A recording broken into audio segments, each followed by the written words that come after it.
मित्रों नमस्कार। अब 2026 वर्ष प्रारंभ होने में ही है और 2026 निश्चित रूप से आने वाला जो समय है बहुत बेहतर नहीं है, क्योंकि तृतीय विश्व युद्ध भी चल रहा है और प्राकृतिक आपदाएं भी अपने आप में जारी हैं। अभी तो परिस्थिति ये बन रही है कि मंगल का वृश्चिक राशि में प्रवेश होना और गुरु का कर्क राशि में प्रवेश होना, ये सब संकेत अभी बाढ़ के, भूकंप के, समुद्री हलचलों के बहुत अच्छे वर्ष नहीं हैं। और ये वर्ष का विशेष रूप से जो एंड है, दीपावली के बाद से स्थिति बहुत बेहतर नज़र नहीं आ रही है। और ऐसे समय में अब एक चुनाव तो बिहार का है और बिहार के चुनाव के बाद फिर 5 चुनाव 2026 में होने हैं, जिसमें पश्चिम बंगाल है, असम मुख्य है, पांडिचेरी है, तमिलनाडु है, आंध्र प्रदेश है। तो यहाँ की जो स्थिति है और भारत की स्थिति है, बीजेपी की स्थिति और भारत में और जो राजनीतिक पार्टियाँ हैं, कांग्रेस है, तृणमूल कांग्रेस है, साथ ही क्षेत्रीय बहुत सारी पार्टी हैं, उन सब पार्टियों का भविष्य क्या होगा, मैं आज इनकी आपसे चर्चा करूँगा। क्योंकि 2026 का जो वर्ष है वो भारत की ही नहीं, सनातन संस्कृति की दिशा निर्धारित करने वाला वर्ष है। अब आने वाले समय में परिस्थिति जिस तरह से आप देख रहे होंगे तो आप खुद भी एनालिसिस कर पा रहे होंगे कि पूरी दुनिया में स्थिति क्या चल रही है। और साथ ही स्थिति अभी जो बनी हुई है इस देश में, वो भी बहुत जगह पर, यदि हम केंद्र को छोड़ दें तो राज्यों में स्थिति बहुत अच्छी यहाँ पर नहीं है।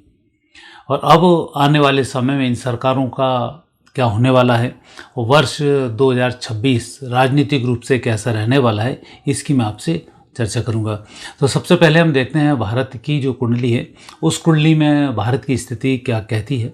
तो भारत की जो कुंडली है उसमें आप देख ही रहे हैं, वृषभ लग्न है, लग्न में राहु है, मंगल दूसरे स्थान पर, सूर्य बुध शनि शुक्र और चंद्रमा है तीसरे स्थान पर, गुरु छठे स्थान पर, वो केतु यहाँ पर है सप्तम भाव में। और अभी मंगल की महादशा प्रारंभ हो चुकी है। तो ये जो मंगल की महादशा है, ये मंगल की महादशा एक तरह से तो कहें सप्तम भाव के स्वामी भी हैं और दूसरी स्थिति से द्वादश भाव के स्वामी हैं। तो मंगल का दोनों जगह से स्वामी बनकर लाभ स्थान पर या यूँ कहें कुटुंब स्थान पर बैठना बहुत अच्छे संकेत नहीं देता है, अर्थात कुटुंब में कलह के संकेत प्रदान करता है। तो कुटुंब में कलह का संकेत राष्ट्रीय लेवल पर देखा जाता है कि आपस में जो भाईचारा है, हिंदू मुस्लिम सिख ईसाई जिनकी हम बात करते हैं या अन्य धर्मों की बात करते हैं, तो उसमें वैमनस्य के ये संकेत प्रदान करता है। हालांकि वैमनस्य का संकेत हम कहें तो बाकी धर्मों में तो नहीं है, सिर्फ मुस्लिमों में ही है। पूरी दुनिया में जहाँ भी ये बैठे हुए हैं वहीं इनकी एक फिरका परस्ती है, इनके यूँ कहें कि शांति से इनको रहना ही नहीं है। तो उस स्थिति में मारकाट के संकेत ये प्रदान करता है। और भारत में तो ज़बरदस्त घुसपैठी हैं और इनकी संख्या भी नंबर 2 पर पूरी दुनिया में भारत में आती है। तो ऐसी स्थिति में मुस्लिम लोगों के द्वारा इस्लाम के नाम पर नाना प्रकार के रूमर्स उड़ाए जाएंगे और भारत को विशेष रूप से गृह युद्ध की ओर धकेला जाएगा, ऐसे संकेत मंगल प्रदान कर रहा है। और साथ ही मंगल के साथ जो कुछ पार्टी हैं वो भी इसमें बड़ा अच्छा सहयोग प्रदान करेंगी। तृणमूल कांग्रेस है, कांग्रेस खुद है, समाजवादी पार्टी है, आम आदमी पार्टी है और क्षेत्रीय बहुत सारी पार्टी हैं, राष्ट्रीय जनता दल है। ये सब जो स्थिति बना रही बहुत बेहतर नहीं बना रही हैं और ये सब उन अपराधियों के साथ जुड़कर भारत में नुकसान पहुंचाने का कार्य करेंगे। और इन्हें समझ में ही नहीं आ पाएगा इन पार्टियों को कि हम कब भारत के विरोधी हो गए और भारत में किस प्रकार की अराजकताओं को हमने जन्म दे दिया, सिर्फ बीजेपी, आरएसएस और मोदी का विरोध करने के चक्कर में। तो मूल रूप से भारत की स्थिति ये बनती है। दूसरा, भारत में भी इस वर्ष की तुलना में अगले वर्ष फसलों पर संकट आएगा, क्योंकि जलवायु परिवर्तन का एक असर होगा। साथ ही भारत नाना प्रकार के वेपन्स को अब रिसर्च कर लेगा और एक दुनिया में नया कुछ धमाका भारत करने वाला है रिसर्च के क्षेत्रों में। मेडिकल, भारत की मंगल जब चलता है तो मेडिकल सस्ता हो जाता है, तो मेडिकल में भी कुछ नई उपलब्धियाँ आएंगी, बहुत सारे चिकित्सालय भी खुलेंगे और चिकित्सा व्यवस्था भारत की सुधरेगी। मंगल में भारत की सुरक्षा सुधरती है, भारत की आर्मी, मिलिट्री, जो भी शासन होते हैं सब सुधरते हैं। पुलिस अवश्य ही गड़बड़ करती है, तो वहाँ क्योंकि बिल्कुल छोटी लेवल पर मानी जाती है, तो वहाँ थोड़ा सा टाइट सरकारों को होना पड़ेगा। तो वो स्थिति इसमें दिखाई देती है। मंगल में भारत अपनी सीमाओं की सुरक्षा के लिए लड़ना पड़ता है, संघर्ष करना पड़ता है, और चूंकि मंगल है दूसरे स्थान पर विराजमान है, तो ऐसे समय में विजयश्री की प्राप्ति होती है, लेकिन काफ़ी खून खराबा इसमें होता है, पैसा भी खर्च होता है। अल्टीमेट जीत सबसे बड़ी बात होती है कि आखिर जीत किसकी हो, तो उसमें जीत भारत की होगी। अब हम देखते हैं 2026 में जो चुनाव होने वाले हैं, उन चुनावों में जो पार्टियां विशेष रूप से मुख्य दमदार वाली हैं, उसमें एक पार्टी है सदियों पुरानी कांग्रेस पार्टी, दूसरी पार्टी है भारतीय जनता पार्टी, और जो तीसरी पार्टी है तृणमूल कांग्रेस पार्टी। अब तीनों की क्या स्थिति रहने वाली, बाकी के तो सब क्षेत्रीय दल में हैं, हालांकि आम आदमी पार्टी को राष्ट्रीय दल की मान्यता प्राप्त है और भी जो दल हैं, लेकिन उनकी उस लेवल पर बहुत अच्छी भूमिका नहीं है जितनी कि इन तीनों पार्टियों की होने वाली है। वो अपने अपने क्षेत्रों में हैं प्रसिद्ध, तो वो चलती रहेंगी। तो सबसे पहले तो हम कांग्रेस पार्टी लेते हैं कि कांग्रेस की स्थिति क्या बनती है। कांग्रेस पार्टी का जो लग्न है मीन लग्न है, लग्न में केतु विराजमान है, गुरु हैं चौथे स्थान पर, मंगल हैं पंचम भाव में, शनि है छठे स्थान पर, चंद्र राहु हैं सप्तम भाव में, बुध हैं भाग्य स्थान पर, सूर्य शुक्र हैं दसम भाव में।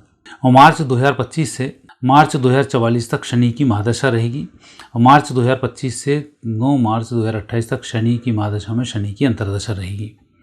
तो यहाँ एक स्थिति तो कांग्रेस पार्टी की ये बनती है कि अब शनि की महादशा प्रारंभ हो चुकी है और इसका शुभारंभ हुआ है मार्च 2025 से। तो मार्च 25 से शनि का अंतर चलेगा मार्च 28 तक। तो सबसे पहला तो 2026 के चुनाव में शनि बहुत बेहतर परिणाम नहीं देता है, और आने वाली और जगह में भी कांग्रेस को अपने आप को सिकोड़ना पड़ेगा। कांग्रेस अब सिमटेगी, ज़्यादा बढ़ने के चांसेस 2028 तक नहीं हैं। तो इस स्थिति में शनि की यदि हम पोजीशन देखें तो शनि छठे स्थान पर कांग्रेस का जरूर है, लेकिन अब उतने अच्छे फल ये नहीं प्रदान कर पाएगा। लेकिन शनि में स्थिति होती है जब कांग्रेस पार्टी टूटकर नई कांग्रेस पार्टी बनेगी, या कांग्रेस पार्टी के जो अध्यक्ष हैं गांधी परिवार से भी कांग्रेस पार्टी बाहर आएगी, तब जाकर फिर कांग्रेस का भाग्योदय होगा, और फिर शनि की जो महादशा है ये उत्तम फल प्रदान करेगी। तो अगले वर्ष 2026 की जब हम बात कर रहे हैं तो 2026 में विशेष रूप से असम में, बंगाल में, तमिलनाडु में, यहाँ पर आंध्र प्रदेश में, पांडिचेरी में ये बहुत अच्छा प्रभाव बनाते हुए देखी नहीं जा रही है। तो उस स्थिति में जो 5 चुनाव अगले वर्ष होने वाले हैं वहाँ पर कांग्रेस की भूमिका बहुत बेहतर नहीं रहेगी, उसे एक एक सीट के लिए बहुत संघर्ष करना पड़ेगा। दूसरी देखते हैं तृणमूल कांग्रेस। तृणमूल कांग्रेस का भी मीन लग्न है, लग्न में शनि है, छठे स्थान पर राहु हैं, बुध हैं भाग्य स्थान पर, सूर्य दसम भाव में, चंद्र मंगल गुरु और शुक्र हैं एकादश भाव में, और केतु हैं द्वादश भाव में। और अभी 20 दिसंबर 2007 से 20 दिसंबर 2025 तक राहु की महादशा तृणमूल कांग्रेस को चल रही थी, और 2007 से 2025 तक का समय राहु छठे स्थान पर शत्रु अंतर योग बनाते हैं। तो ऐसे समय में एक छत्र राज्य यहाँ पर तृणमूल कांग्रेस का बना रहा। लेकिन अब बंगाल की स्थिति को देखें, तृणमूल कांग्रेस की स्थिति को देखें और बीजेपी की स्थिति को देखें, तो वहाँ पर संयोग ये बनते हैं कि आने वाला जो समय है उस समय में जब गुरु की महादशा प्रारंभ होगी, गुरु में गुरु का अंतर चलेगा, उस समय में चुनाव होंगे, और गुरु नीच राशि के होकर एकादश स्थान पर विराजमान है, और गुरु जो स्वामी है वो लग्न के भी स्वामी और दसम भाव के भी स्वामी हैं। तो वहाँ के उद्योग धंधे टूटेंगे, वहाँ पर स्वास्थ्य खराब होगा, अर्थात लड़ाई झगड़े की स्थिति वहाँ भी बनेगी। नीच राशि के गुरु हैं, तो ये भी संकेत बहुत अच्छे नहीं मिल रहे हैं। और यदि वहाँ पर राष्ट्रपति शासन लग जाए तो स्थिति भी और कुछ और बनती है कि तृणमूल कांग्रेस का वहाँ से बहुत ज़बरदस्त तरीके से सफाया होने के योग बनते हैं। और भारत की कुंडली भी यही संकेत देती है कि भारत में अब उत्तर पूर्वी क्षेत्रों को, पूर्व को संभालना बहुत ही आवश्यक है, क्योंकि आने वाले विश्व युद्ध में इस पूर्वी क्षेत्र, उत्तर पूर्व से घुसपैठियों की और चीन की हरकतों की बांग्लादेश की स्थिति बहुत बेहतर नहीं है। तो उसको नियंत्रित करने के लिए भी यहाँ पर व्यवस्थाएं करनी होंगी, और SIR जो चल रहा है उसके लिए भी वहाँ के लोकल कर्मचारियों से काम नहीं चलेगा, और उसकी भी कुछ अलग से व्यवस्था केंद्र सरकार को करनी पड़ेगी, और वो जनवरी के बाद से दिखाई देने लग जाएगी।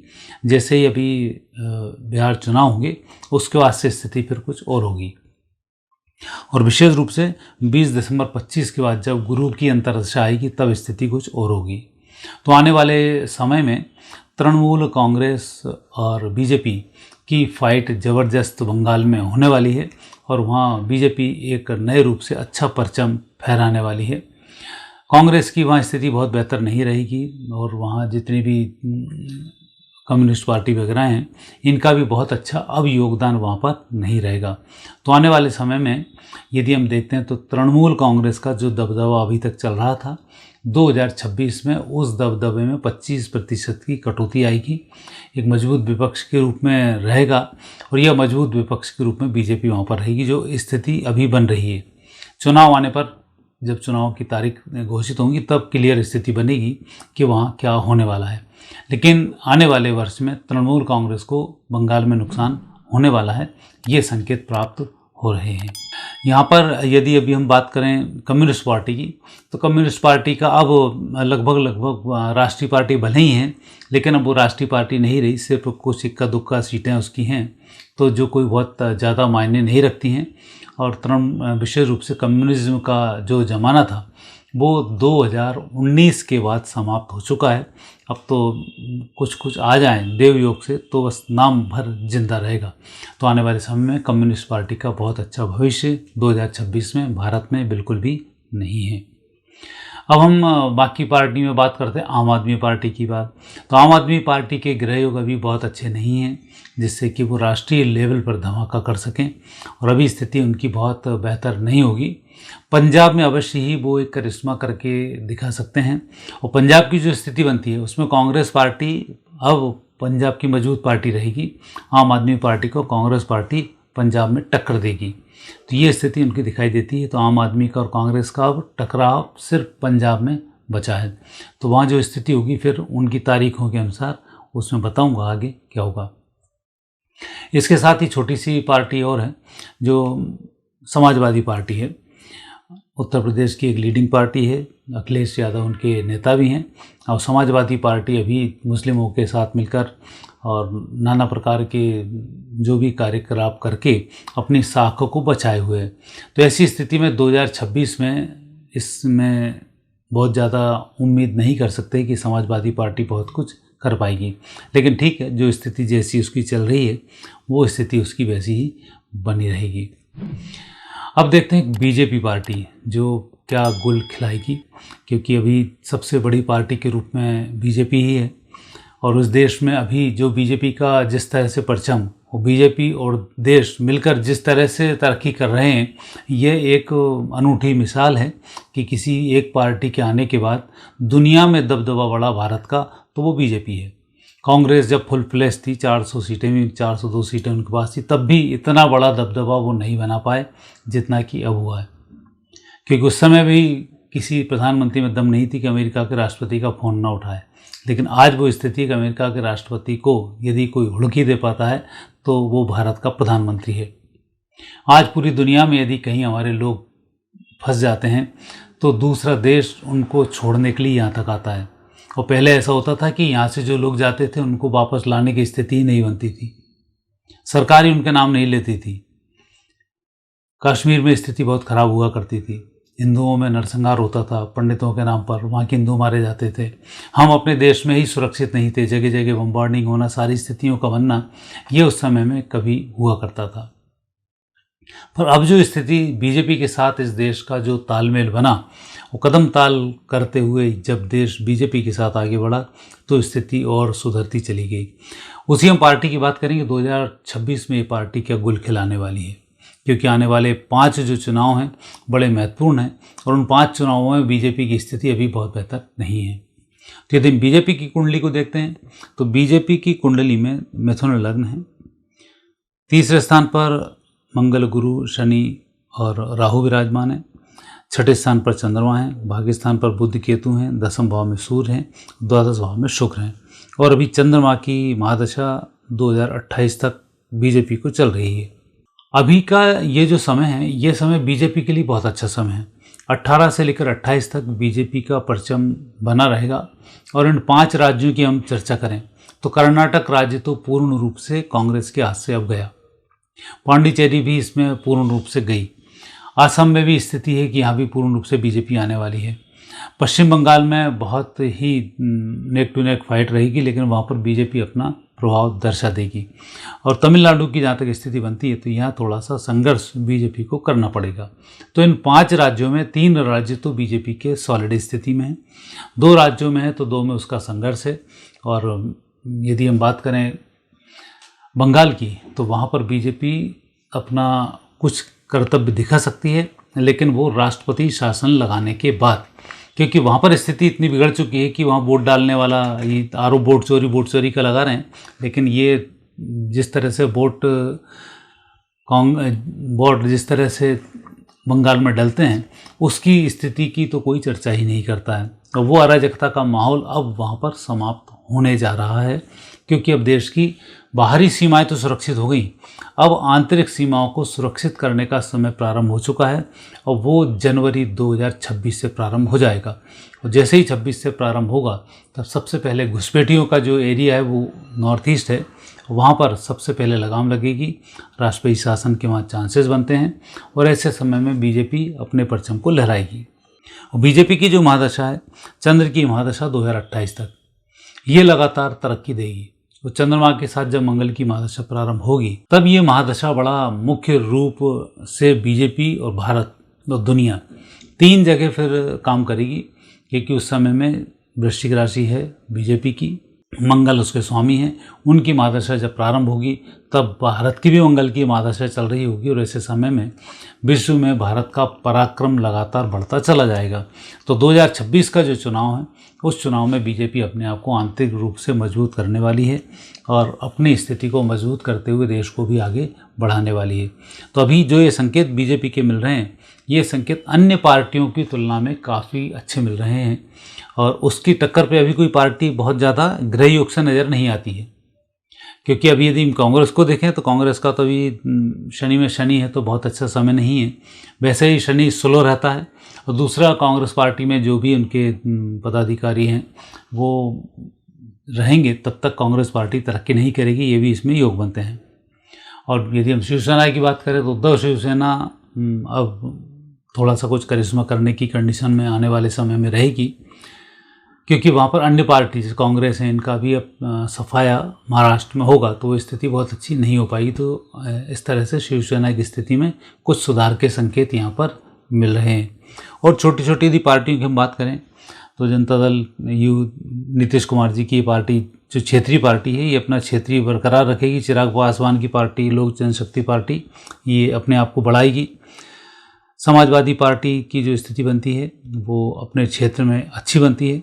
और बहुजन समाज पार्टी की यदि हम बसपा की बात करें तो ये उतना करिश्मा नहीं दिखा पाएगी जितने करिश्मे की इससे उम्मीद की जा सकती है। तो मित्रों, 2026 में जो ग्रह योग बता रहे हैं उसमें पार्टियों की क्या स्थिति होगी उसकी मैंने आज आपसे चर्चा की। और 2026 में अब हम उन सब लोगों का राशिगत वर्णन भी करेंगे जो हमसे जुड़े रहते हैं, समस्त दर्शकों का अलग अलग राशि का आने वाले समय में वर्ष कैसा होगा इसकी हम आपको जानकारी उपलब्ध कराएंगे। आज इतना ही, आगे आज्ञा दीजिए। नमस्कार।